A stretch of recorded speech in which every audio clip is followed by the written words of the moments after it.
So without further ado, here is Angie. Huh?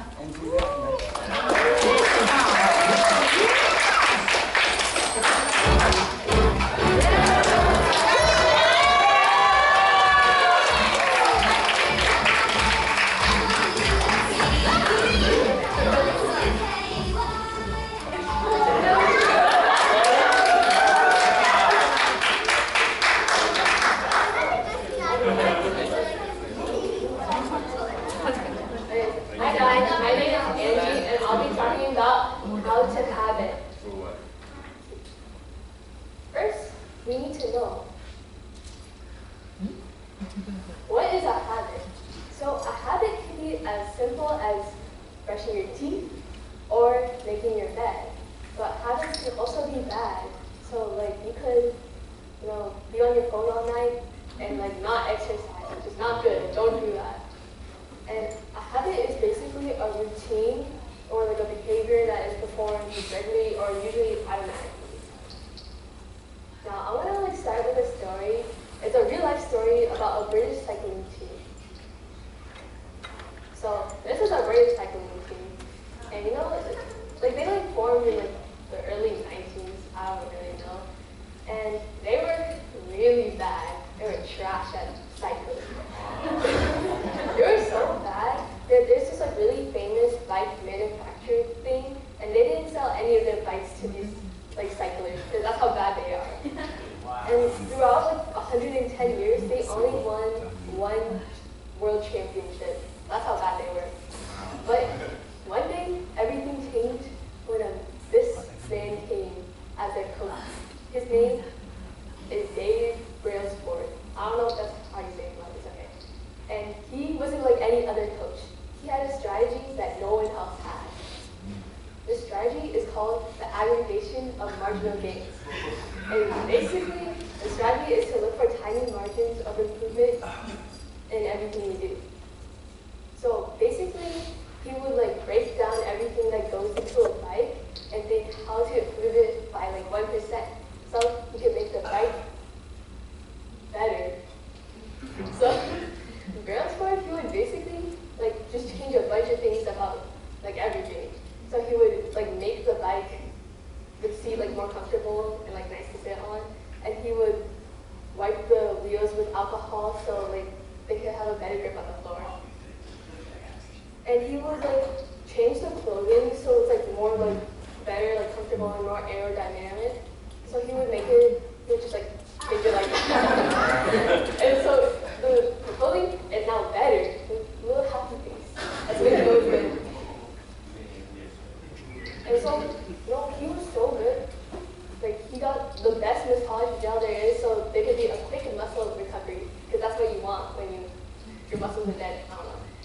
And then he would hire a surgeon to make sure everyone is washing their hands correctly, and to make sure no one gets sick as easily as they should. And he would find the perfect bed and pillow so everyone could have a good night's rest. He went as far as to the inside of the truck was before it was black, but he painted it white. So you could see the dust on the bike better. So to clean it out. So after 5 years of him doing all this, they're winners. And so they won 66 Olympic and Paralympic gold awards, 178 world champions, and 5 wins in Tour de France, which is the biggest cycling event in Europe, I guess. I don't know. And they did this all in 10 years, which is crazy.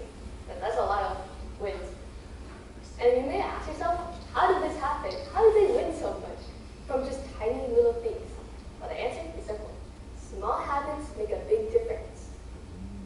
So, why small habits make a difference, you may ask?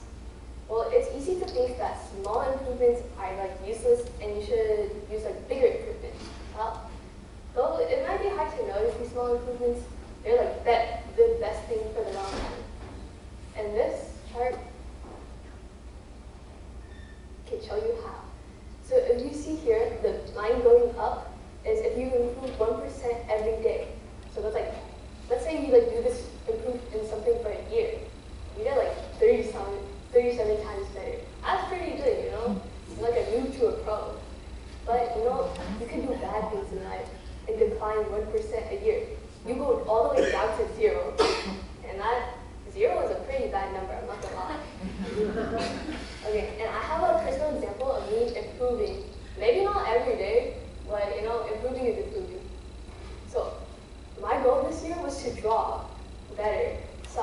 would draw, not every day, that's a lot of work, I'm not gonna lie, but at least I would like learn how to draw better from like, I don't know, TikTok. And it's really good way to learn. So in the beginning of the year, like mid-January, this is how my art was looking. It was like, I'm not gonna lie, I don't like it, so it was like okay. But I didn't like really like stuff like that anatomy and like this style I do. So I like drew like every day to make it better. This is the better. I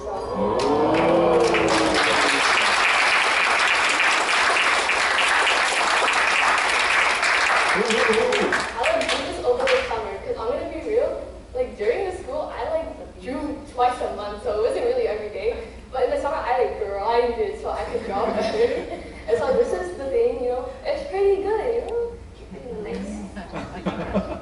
So now that we know how to improve by like small percentage, we need to know the reality of the progress. So this is the chart of reality. See, there's two lines as you can see. One is what you think would happen during your progress of getting better, and this is the reality, which is pretty slicky. And so again, there's like 4 phases I'd say, like the start, like disappointment and potential is like the intersection, and the end is when you go up because you reach your goal. So around the start and like between this like gap is what I'd say is the valley of disappointment. The valley of disappointment is basically where, let's say your goal is to become a bodybuilder. So you work out in the gym, and like after a couple months, you're not seeing the gains, and you're like, man, this sucks. I'm still kind of, I have the noodle arms, and it's not working. So you just give up at this point, and you're like, I'm not doing this goal no more. I'm gonna eat whatever I want. So your dream's gone. But if you find that undiscovered potential, and you cross through that intersection, you're like, I can do this. I could just like train for, I don't know, a couple more months. I don't know how it works. And you're like, hey, I did it, I'm not buff. See, that's how you do it. So another good example of this is becoming an idol, specifically a K-pop idol. I'm just saying, a good example. So let's say you're like a little kid and you're training to become an idol. Like, you do some Just Dance every day to get better at dancing, and do karaoke every night with your parents. And as you get older, you're better. You're like still pretty good, you know. And then you go, and now that you're better, you audition and you like introduce yourself, start. It's not working. You dance, and then you sing. And then a couple months later, after your audition, you get a phone call, and you got it. You're such a good dancer. I don't know. It's good. And so you're not in a training program, and then you realize something because it's been a couple months. You're like, wait a minute. I'm dancing and singing for a little too much, and the little too much is like 16 hours. I don't know about you. That's a lot of dancing and singing. I think only wake up and go to sleep. That's like 12 hours. Wow. And you're like, I don't know about this. I don't know if it's healthy. And while you dance and sing for 16 hours, you have to look good. And looking good could be hard for some people. I don't know. I wouldn't And then, like bi-weekly, you have to get judged by people. And if you don't make the cut, you're gone. Your dream's dead. And so you notice that people in your group start leaving. That it's supposed to leave, but it didn't. But people are supposed to leave like this, and you're like, oh no, people are giving up. That's so sad. Should I give up with them? Or you're like, no, I'm strong. And you continue the journey of becoming a K-pop idol. So, six years later, you become an idol because you did it. You persevered. Okay. So that's short story related to what I said about the passing through the undiscovered potential. Because at the start, let's say the start was basically an audition.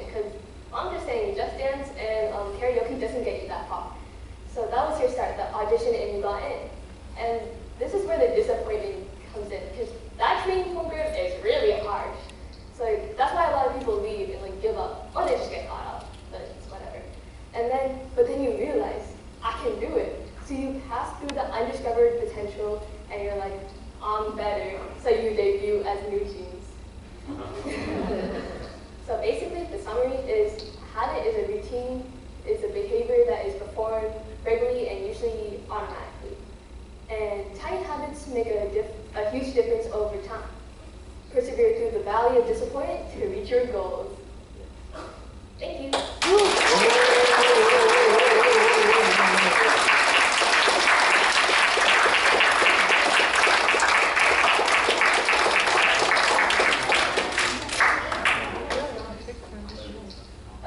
You guys have any questions?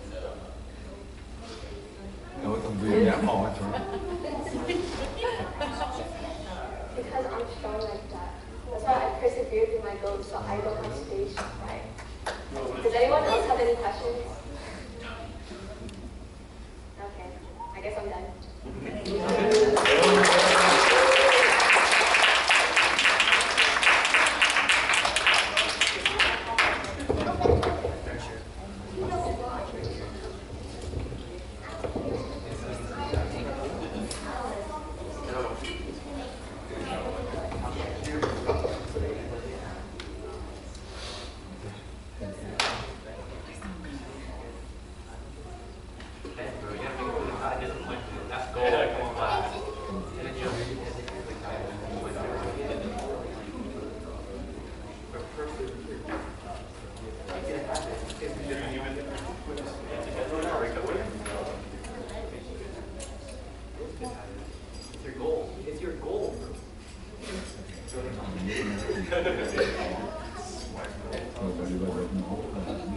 All right, thank you so much, Angie, for that amazing TED Talk about habits. A lot of the talks that we've had so far, for those of you guys who are a little bit like don't really know this about our particular program, for the past maybe like 6 months or so, about half of the people that have given talks so far have a class with me on Sundays, where we would talk about these kinds of things, talking about things like habits, talking about things like mentorship, leadership, public speaking skills, things that are not necessarily taught in class because I don't live in North Virginia as frequently anymore, so this is stuff that's kind of like virtual. But if anyone is interested in that kind of thing, if you like a lot of the talks that we're doing, you guys can reach out to me or to Kenny, and then we'll talk more about if there's enough interest, we can like go back to doing that kind of seminar style. But now we have our second part of our habit talk by Annie. So let's give it up for Annie.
The first law is to make it obvious.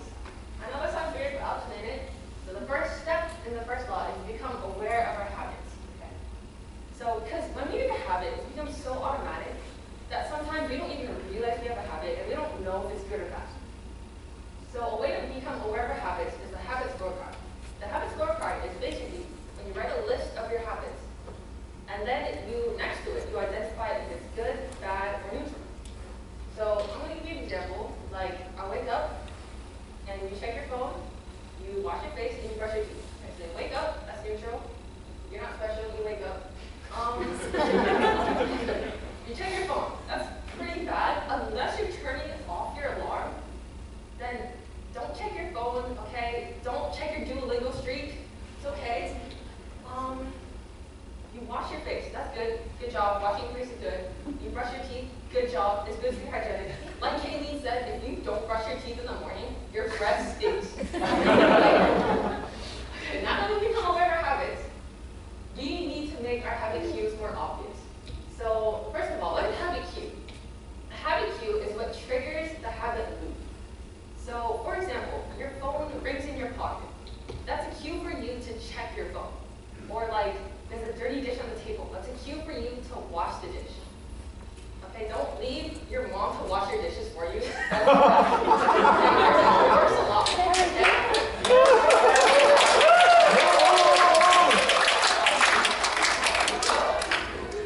A way to make our habit cues more obvious is the implementation intention. So what this is basically this formula right here. You want to write this down with a habit you need to do. So, for example, I will go to the gym at 5 p.m.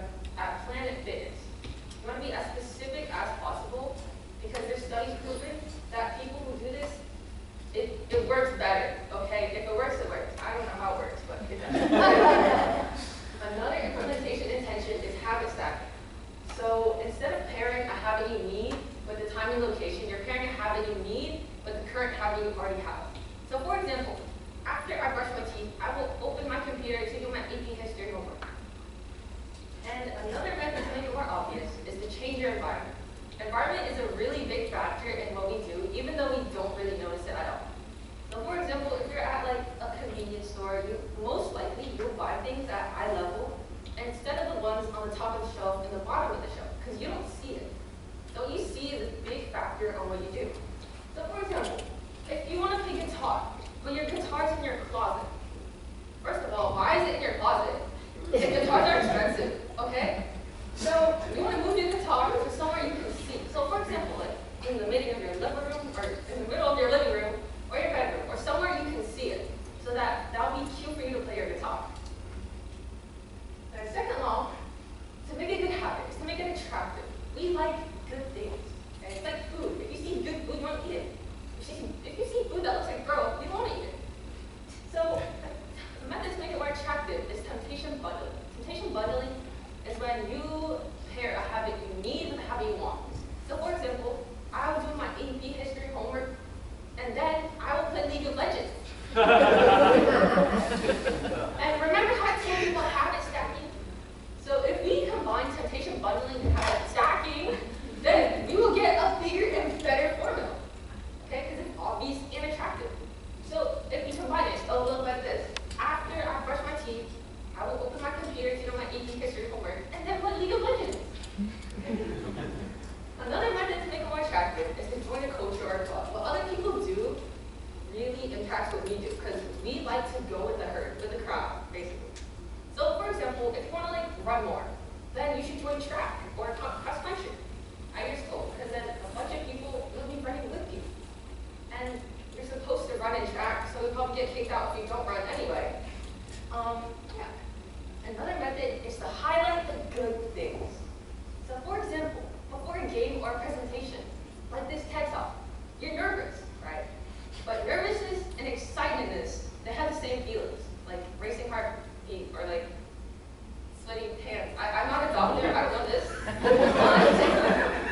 Basically, you have to gaslight yourself into thinking you're So for you to gaslight it in a good way, okay? I'm not encouraging you to gaslight your friends and everything, okay? I can gaslight myself.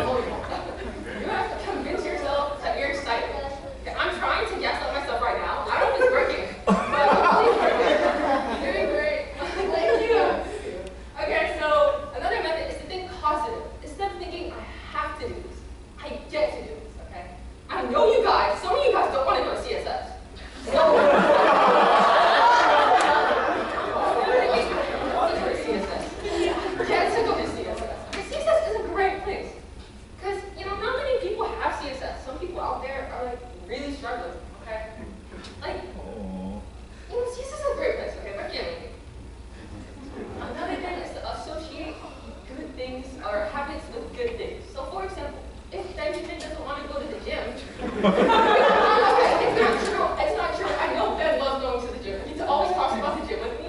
That's not true. I love him, Ben. But you can bring up your friends and go with it. Because, friends make everything better. Okay? The third law to making a good habit is to make it easy. To make it easy, we want to decrease friction. So what this means is you want to decrease the amount of steps to do the habit. So for example, your guitar's in the closet, so move it to somewhere easier to access. Because if it's in the closet, you have to go to your room, go to your closet, open the closet, get the guitar. Okay, that's a lot of work. So you want to do it, you want to move the guitar so it's easier to access. Another way to make it easy is the 2-minute rule. The 2-minute rule is basically when you want to start a new habit, you want to make it so it takes less than 2 minutes to do the habit. So for example, you want to go to the gym. Okay? First of all, you need to get into the habit of going to the gym. Just go to the gym. Just go and then leave. Go back home. Okay, do whatever. And then you want to increase the amount of minutes you go to the gym. So for example, you go to the gym for 5 minutes, and then you go for 10 minutes, you go for 30, you go for an hour, you go for 2 hours. I don't know. You can go for the whole day if you want. I really don't. That's the method, okay? And then another method is to master decisive moment. Decisive moment is if you do a bad habit, it's most likely you make another bad choice, and then another bad choice, and then another one. So vice versa for good choices. So you see this graph right here? So let's say you start the day with a good choice, okay? And then you make another good choice, you make a bad choice, whatever. Good choice, good choice. See how there are more good choices than bad choices? It's because you started the day with a good choice. Oh, actually, these are laser pointed, sorry. If this is a bad choice, it probably would have looked different because you probably would have made more bad choices. So this is why you should make your bed. Because when you make your bed, you're showing you're in control of your actions. So then you'll more likely make more good choices. So raise your hand if you made your bed today, guys. Okay.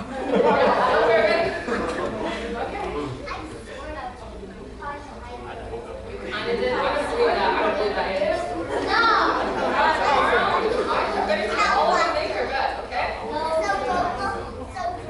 So the last law to make good habits is to make it satisfying. So you want to reward yourself. So how do you reward yourself? You can use a habit tracker. A habit tracker is a visual way to measure your progress. For example, there could be an Excel calendar, it could be a checklist, or it could be the paperclip method. So the paperclip method is basically when you have an empty jar and you have a jar full of paperclips. So whenever time you make a good choice, like a good habit or something, you want to move a paperclip to the empty jar. So if you keep doing that, you can measure your progress through how many paperclips you have in the jar. Another method that is a habit tracker is the piggy bank method. The piggy bank method is basically when you make a savings account for something you want, like a new jeans album, or like a vacation to Korea, I don't know. Oh, sorry guys, no, not that. Anyway, you make a savings account of something you want, and then every time you make a good habit or a good choice, you want to move some money to the savings account. And this is very rewarding, because when you get the thing you want, it feels like you earned it, and you did it. Okay, so it's rewarding. So another piece of advice is never miss twice, because if you miss once, that's okay. If there's emergencies, like if your dog died, then you don't have to go to the gym, okay? so yeah, never miss twice. But go to the gym the next day, okay? If you miss twice, then the flow is gone. Unless your other dog died. Yeah, just don't miss twice, guys. Unless it's really bad, okay? So next slide. I know there's a lot to fit in your brains. There's a lot to fit in my brain too. So we have tea time. What questions do you guys have? No? Not even how cute this cat looks? Guess who drew that? Not me. So I talked about how to make a good habit with 4 laws. Make it obvious, make it attractive, make it easy, make it satisfying. So now I'm going to talk about how to break bad habits. So what we're going to do is inverse those 4 laws. So instead of make it obvious, we're going to make it invisible. So you want to remove your cues of bad habits in your environment. So let's say you're doing your AP history homework, and then you get a notification on your phone, and your friend says, "Oh, Ben, you want to hop on League?" And that's pretty distracting for you, okay? So you want to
that doesn't make sense. But there's this book, and it's Alan Carr's Easy Way to Stop Smoking. And there's this quote in the book that I find really cool and inspiring. And the quote in the book basically is, you think you're quitting smoking, but you're not quitting anything because cigarettes never did anything for you. Like, isn't that cool? Okay, you want to reframe your mindset so that the bad habits look bad and the good habits look good. So like, for example, I don't want to go to the gym. Oh, well, if I go to the gym, I can get stronger, I can get gains, I can get so strong I can flex on my friends. Okay? The third law, instead of making it easy, we're making it hard. So instead of decreasing friction, we want to increase friction. So for example, you eat chocolate a lot. Oh, I used to eat chocolate a lot. This is a personal example. I used to eat chocolate a lot, right? So I put chocolate in my bag, and then I put it somewhere, like at the bottom of the pantry closet, so I couldn't see it. And it worked. I didn't eat chocolate for 3 months straight until I found it, but then I kind of ignored it. It worked. Another way to make it hard is to create a commitment device. So what a commitment device is a choice that will control your future actions. So for example, oh, you want to eat less. So you can buy smaller bowls, so then you eat less. Or you can buy food in individual packaging. Because like usually if it's in individual packaging, you only eat one package, unless you're a psychopath. So, oh, this was an example from the book. If you're sad, buy a dog. If you're broke and lazy like me, I don't want to take care of a dog. So another way to be happier is to hang out with your friends and stuff, okay? And the fourth one, make it unsatisfying. So method is a habit contract. And we're gonna have a little story time. A habit contract, basically this dude, Brian Harris, this dude from Tennessee, he wanted to like lose a few pounds. So what he did is he wrote down his goals, and then he wrote down punishments if he didn't do his goals. Like for example, one of his goals was like, oh, I'll like stick to a diet, and then if he didn't stick to his diet, then he had to give like $50 to his wife. So and then he made his wife and his personal trainer like sign it, and it worked. He did it. Like he lost pounds. He's fit now. I don't know what happened to him. I read the story. I don't know what happened to him now. But yeah, it worked. I mean, you get the gist of it. But I haven't got there. But I'm not saying punishment is the best way to learn. Okay, I'm not telling you to hate your kids in the future. I'm not saying that, even though spatulas hurt. So before I wrap this up, I'm just gonna like create a quick summary. So how do you create bad habits? The first law is to make it obvious. Second law, make it attractive. Third law, to make it easy. Fourth law, make it satisfying. How to create bad habits? Make it invisible, make it unattractive, make it hard, and make it unsatisfying. So before I go, we have tea time.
I also learned that I think that Ben loves you very much. All right, so last but not least, we have our final talk here today. I have to be honest, when I saw this talk, I got to preview all of them. I was very impressed, I was very intrigued with the topic of this talk. So without further ado, let's invite Isabel.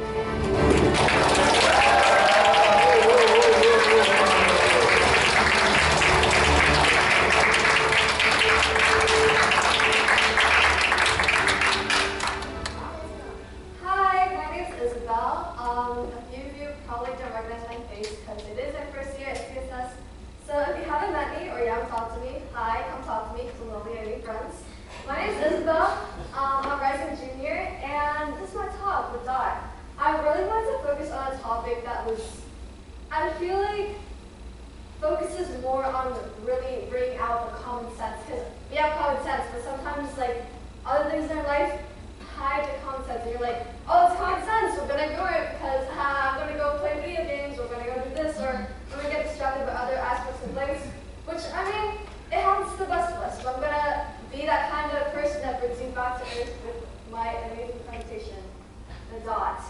Okay, without further ado, let's begin. Alright, so everyone in life has a certain philosophy, right? If you haven't figured it out now, don't worry, it'll come to you in the future. But for me, even though according to probably a lot of parents, she's like, oh my god, she's 16, why is she like lecturing us on life? Don't worry, I got it back, I got it back. For me, I'm an artist, so a lot of things in my life I like to relate to art. I've been drawing since I was little, so I like to express my emotions through art. I like to express. I remember when I was little, I was doing math, and I got really frustrated at this one problem. So I just gave up, and I drew a little girl with an angry face and like her hair on fire instead of doing math problems. So that was just my way of coping with stress and other like emotions that burden me a lot. And I'm sure other of you have other ways, by like either going to the gym or listening to music or hanging out with your friends, which all of those coping mechanisms are really valid. And over time, those ways of coping and these feelings that you feel as you learn to de-stress yourself, they help shape how you go about your life or your life philosophy. So for me, my philosophy is that our life is like a blank canvas, right? And if you're not an artist, congrats. Today you're an artist. You're going to paint a blank canvas just like this. And now, my canvas, I think that the actions in our life are what shape our canvas. So let's say, as an artist, I start with my painting. I don't really have an idea when I paint usually at most of the time. I kind of just sit there, it takes me a few minutes, like come up with an idea. But I like to think that like in life, obviously you don't have your whole life planned out. Just like how when I paint, I don't have a general idea of what this is going to look like, because I'm a person who, over time, most likely I'm going to add some of this, some of that. And so I don't really have a structure that I have, or a complete picture of my painting yet.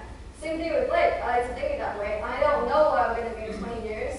I honestly don't know what I'm going to do tomorrow. So it's like something that I'm going to have to let play out in my life. I've learned to not grow stressed about that. Just like how I'm painting, I'm not worried about how it's going to turn out, because in the end, it's something that I created with my actions. And so it's something that I should be proud about. Another metaphor that I think I thought about this, someone mentioned it to me, and I think it also relates really well, is pottery. When you, I don't know how many of you guys have worked with clay before, but when you're working with clay, you start with a structure, right? Usually in elementary school, they give you like a small slab, and they say, oh, make a pinch pot, or make a clown, or make a dog, or whatever you want. But you start with a slab, and you start shaping it over time. You don't just magically start attaching pieces. You have to start shaping it over time. And like in life, your actions are going to be shaping who you are. No matter how big they are, no matter how small they are, every single action, whether you know it or not, it's going to shape you in the future. Just like how in pottery, every single little detail, you have to start with its base structure, right? So like, let's say you're building a dog. You need the body. You can't just start attaching ears and make it like some random dog with flying ears. You need to start with the base. Just like in this picture here, this person started with the base. It looks like they're making a base. In life, you need to start with sort of building. And over time, your actions are going to be the ones to shape whatever you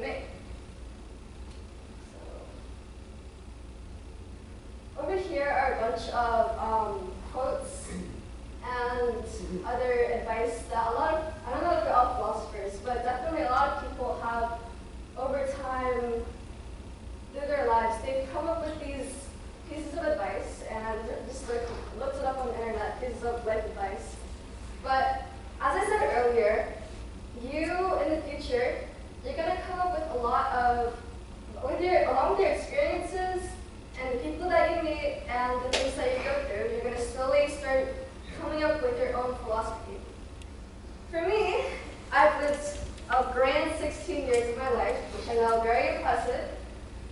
And throughout my life, even though I'm not as old as my parents, I've lived through enough, I've met enough people, and I've experienced enough to kind of help myself do the right things, in my opinion, that'll help me guide myself along the right path in the future.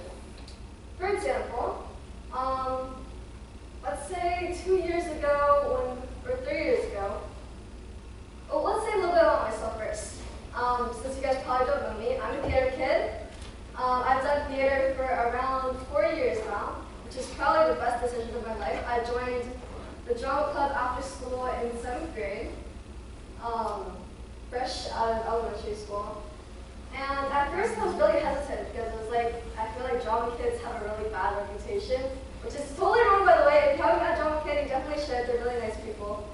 But I joined the drama club, and my first impression was, this place is not for me, because I was really introverted at the time. There were people like throwing toilet paper everywhere. There was people, I kid you not, I walked into the drama club classroom, and this kid is trying to eat hand sanitizer. Like, I don't know why. Who told him it was a good idea? But he's crouching like a little mole next to that hand sanitizer bottle, and he's like trying to, I don't even know, it was a long time ago. But it was definitely a really chaotic experience. I was like, you know what? New middle school, new me, let's just try this out, see how it goes.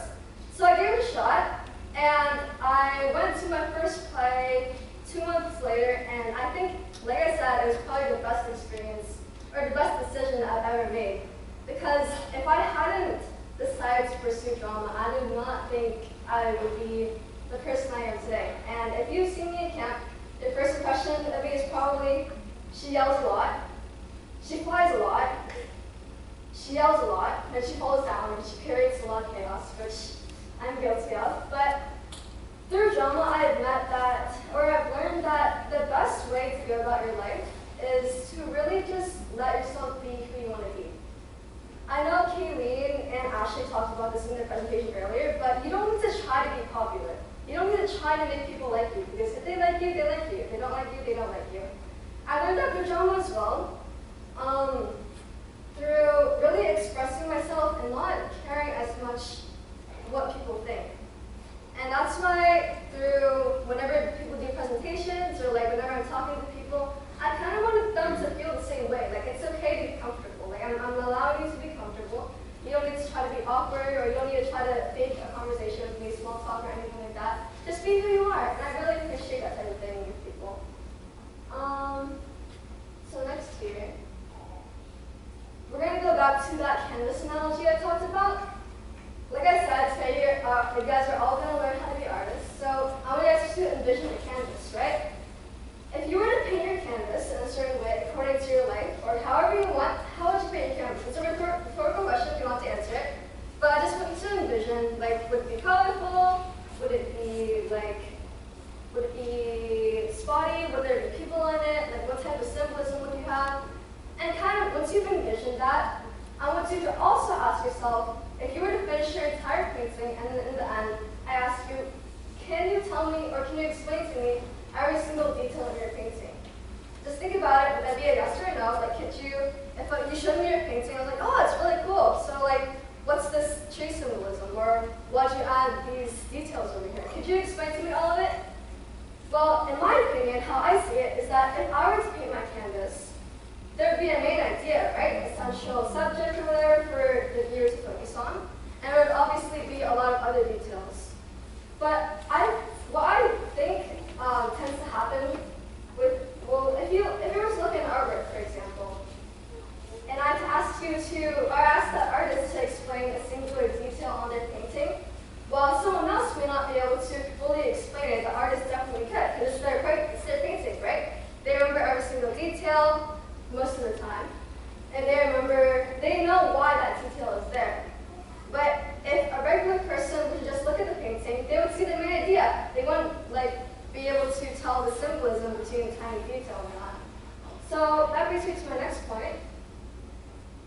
The big picture versus the small picture. In our lives, we tend to focus on the main events, such as, let me give you an example. You're focusing on a big test that's the next day in school. And rather than your friend invites you to a birthday party and you happen to forget about it because you're stressing about this one test, right? That's an example of focusing on the big picture instead of the small picture, because you're so stressed and all your feelings, your anxiety, and all of your emotions are just focused on, I gotta do well on this test, it's gonna impact my grade if I don't do good. And then, let's say you show up to your friend's birthday, and you're still thinking about that test. You can't bring yourself to enjoy the moment of your friend's big day, because you're so stressed about this test. And you really feel bad about it, because like, hey, it's my friend's big day, I should be happy for them. But you just can't, because all of your emotions are around this test. And in our lives, I myself am also guilty of this. We tend to focus on such big events, and we end up neglecting smaller things. Like, for example, let's say you had a test and you ended up getting only 3-4 hours of sleep. Well, if you look at it in total, you're not going to do well on the test if you don't get that much sleep, right? Same thing with other events. Focusing on the big picture, such as, well, I can't remember an example, but my point is, as it says up here, too often in life we get caught up with all these big things, these exams, these deadlines. We just forget to honestly appreciate our living. Let's just, like, in the end, we're only human, right? So what I'm trying to say is that by focusing on the big picture too often, we tend to neglect other things that make us human. Like, for example, getting a good amount of sleep, taking care of our mental health, taking care of our hygiene, things like that.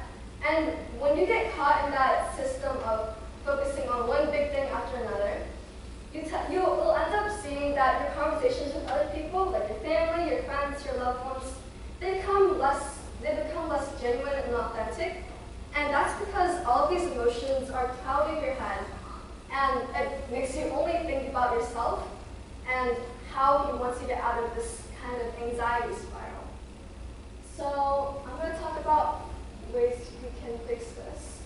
And honestly, I know in this day and age, mental health has been something that's been brought up a lot more, which is, honestly, I think it's appreciated a lot, because definitely a lot of incoming freshmen and even middle schoolers, you guys need to hear about this, because in our lives, it's really difficult to always stay authentic with other people and stay genuine.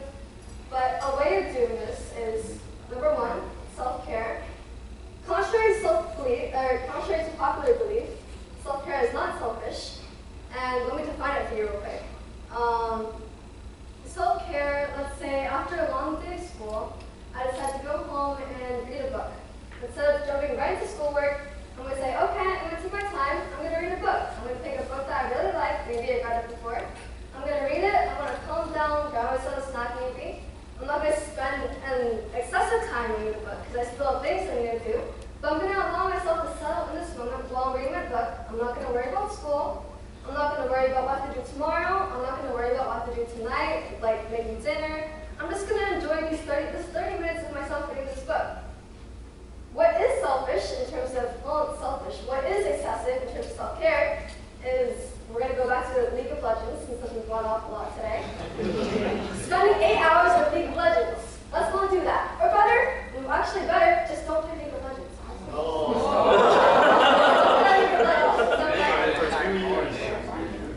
Self-care is something that, if it's done in large amounts, it becomes unhealthy, because you end up neglecting things that you need to do, like your schoolwork, or taking care, or, well, not really taking care of yourself, but deadlines that need to be met. So self-care, like I said, engaging in a hobby maybe, like reading a book, or talking to friends, socializing, these things help you become more grounded with yourself. They help you ground yourself to earth, and really, well, it's not the right thing I wanted to say. They help really allow yourself to be more human in that sense. Instead of worrying about things that are going to happen in the future, by engaging in self-care, you're able to really ground yourself in the present, which I think a lot of people, myself included, I tend to worry a lot about the future or the past, and honestly, I think a really big message that I'm going to share today is that a really important thing is to just live in the present. And a way of doing that is by self-care, just really engaging in whatever you do, whether it's reading a book or going outside, just really appreciate whatever you're doing. Another thing, which also connects to it, is being present. Being present is something that also connects to self-care, in that if you're doing, let's say you're reading a book, like I said, and I'm worried about school school rather than reading my book. I'm not being present in the moment. Or I'm having a conversation with someone else, like my family, right? And I'm like absent-mindedly trailing along. I'm like, yeah, that's cool. And maybe this person is talking to me about something they're really passionate about. That's, first of all, not very kind of me to do, and it's also unfair to them, because they're really excited to talk to me. And I'm not being present in this moment by worrying about other things or letting my mind trail, which most of the time it's something that's unconscious. Like, you don't want to do this, like you really care about this friend, you want to listen to them. But in that sense, if you're worried too much about other things and you're not present in the moment, you end up hurting yourself and other people. So a way by being present is, let's say, after school, well, I just use this after school analogy. Let's say after dinner, you're going for a walk outside, right? Just going for a walk outside with your dog. Just really enjoy that moment instead of worrying about other things. It helps you be present with yourself. It helps you, like how we do meditation in CSS, you really feel yourself in your own body. You're able to feel that you're there in that moment, nothing else matters, and tomorrow will come and you can worry about tomorrow. For today, just focus on what you're doing and really enjoy what you're doing. The past, the future is to come. When the future comes, just take care of it. Because, you know, all the bad days that have happened, you've gone past them, right? If another bad day comes, you just need to collect yourself, focus on what you can do, and then you'll be able to move past it. So the third thing that I have up here is taking time. Similar to being present, taking time allows yourself to recollect and really settle in the moment that you're being in. Let's say we're going to go back to my painting analogy. For me, taking time to work on a painting really helps me because painting to me is a sort of self-care in that sense. I really enjoy painting. So when I'm painting, I like to take time. And sometimes I get in trouble because my parents are like, oh my god, it's time to eat dinner and I'm just painting. But it's something I really enjoy doing because it helps me collect myself and it helps me really settle in my moment. And I think that other hobbies that you guys might enjoy, like obviously not spending excessive time playing video games or like excessive time playing games or whatever, or any other hobby. Just allowing yourself to settle in whatever you do and taking time to really appreciate that moment, it'll help you regain your thoughts and have have confidence in the next step you're going to do. For example, after I'm done painting, I feel more calm, and I'm not worried about what I'm going to have to do next until that moment comes, if that makes sense. So, the next point, there we go. My concluding message is that your life is your own.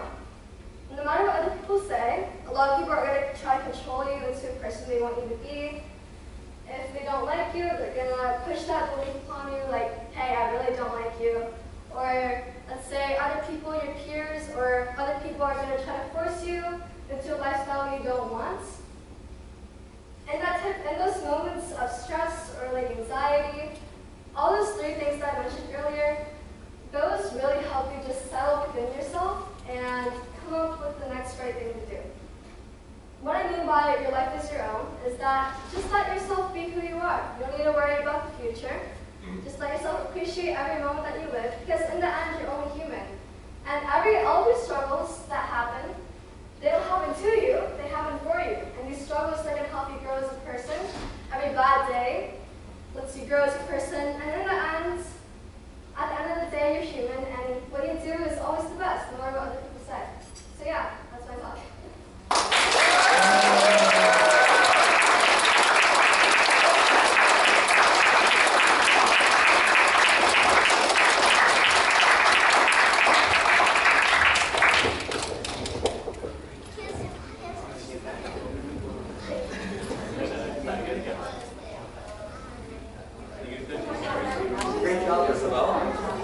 Great job, Isabel. I just wanted to give a really quick shout out to all the people who gave talks today, who prepared for a very long time, for the months or even weeks or months leading up to camp.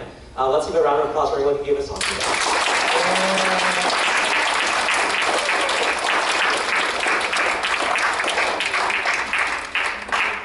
Okay, so I think that all of us have had a lot of learning for a little bit. So let's take a short 5-minute break for us to go out and kind of go to the bathroom or whatever.